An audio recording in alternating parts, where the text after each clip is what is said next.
heeɗiɓe RFI Fulfulde daari duniyaaru on calminama to gonɗon e no gonirɗon yewtere men coftal-ɓalli men e o alerte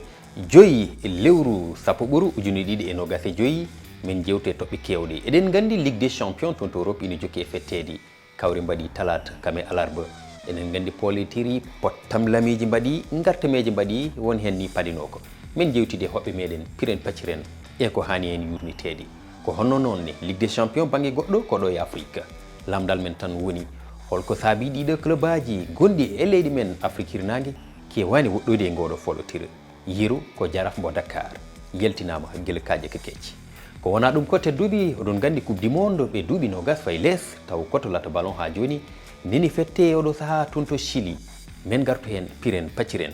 kono so tawi kay fartangui o rokki ma en kaal e championnat ji toon to Europe ɓurɗi hen jawtude e ɓurɗi hen tengtude tedduɓe oɗon gandi koye lewru octobre gonɗen ko wiyete octobre rose fartangui wonande bandiraɓe men rewɓe ƴewtade ɓalli mumen gam daddi o rafi biteɗo cancer du sein woni rafi nangowo enɗi wideɓe tan yoɓe jaa ɓe toppito ɓalli mabɓe ɓe ndento kadi oɗo ñawu enen foof gonde nden ɗon haare tedduɓe ko ɗo e RFI Fulfulde alet garo